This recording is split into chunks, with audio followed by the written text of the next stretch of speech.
Hi hello नमस्कार, स्वागत आहे तुमचं गार्डनिंग विथ सुवर्णा या आपल्या यूट्यूब चॅनलमध्ये। हिवाळ्याची सुरुवात झालेली आहे, थंडीसुद्धा मोठ्या प्रमाणावर वाढलेली आहे।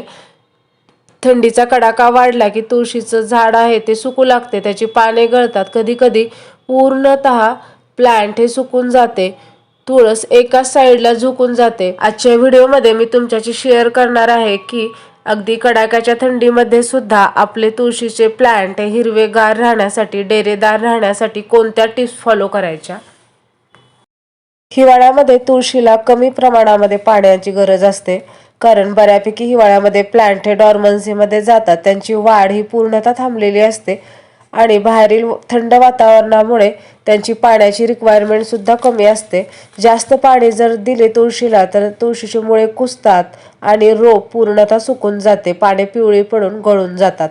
त्यामुळे कुंडीतील मातीचा वरचा थर सुकल्यानंतरच तुळशीला पाणी द्यावे। तुळशीच्या प्लांटला दररोज किमान 3 ते 4 तास तरी उन्हाची आवश्यकता असते।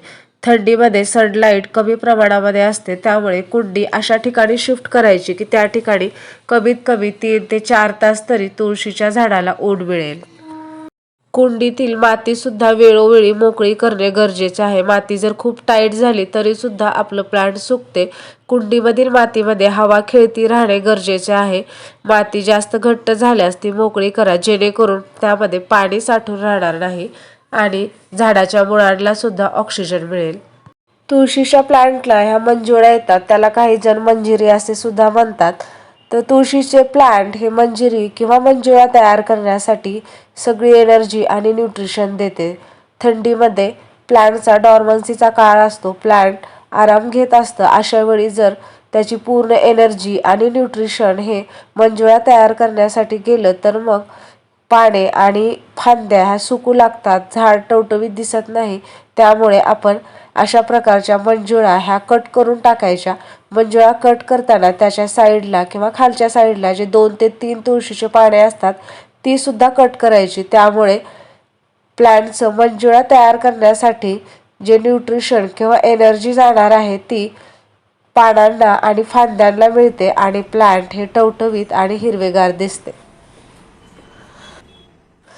तुळशीचं प्लांट आपण घरचीच एक वस्तू वापरून अगदी हिरवेगार, टवटवीत आणि डेरेदार, कीटकमुक्त ठेवू शकतो, ते म्हणजे हळद। हळद ही अँटीबॅक्टेरियल आणि अँटीफंगल म्हणून काम करते। पाण्यामध्ये जर आपण अशी अर्धा चमचा हळद मिक्स केली आणि ते पाणी आपण तुळशीला दिलं तर तुळशीला न्यूट्रिशन तर मिळते, तुळशीचं हेल्थ चांगलं राहतं, पण त्यासोबतच जे बारीक काळपट रंगाचे कीड जे तुळशीच्या पानांवर पडते ती सुद्धा पडत नाही। तुळशीचं कीटकांपासून संरक्षण होते। त्यामुळे अशा प्रकारे हळदीचं पाणी सुद्धा आपण महिन्या ते 1.5 महिन्यातून एकदा तुळशीला दिलं पाहिजे। तुळशीला हळदीचे पाणी देण्याऐवजी कुंडीतील मातीमध्ये तुम्ही अर्धा चमचा हळद जरी मिक्स केली तरी सुद्धा ते तेवढंच परिणामकारक ठरते। थंडीच्या दिवसांमध्ये रात्री थंड वारे वाहत असते, थंडीचं प्रमाण सुद्धा रात्रभर जास्त असते। अशा वेळी रात्री आपण तुळशीचं प्लांट अशा प्रकारे प्लास्टिक शीटने किंवा कॉटनच्या कपड्याने झाकून ठेवायचं आणि मग सकाळी प्लास्टिकचे शीट किंवा कॉटनचा कपडा तुम्ही जो यूज केला आहे तो काढून टाकायचा आणि तुळशीचं प्लांट हे उन्हामध्ये ठेवायचे।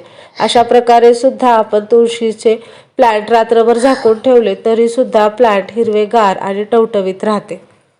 अशा प्रकारे जर आपण काही टिप्स फॉलो केल्या तर हिवाळ्यामध्ये सुद्धा आपलं तुळशीचं प्लांट सुकणार नाही, हिरवेगार आणि घनदाट राहील।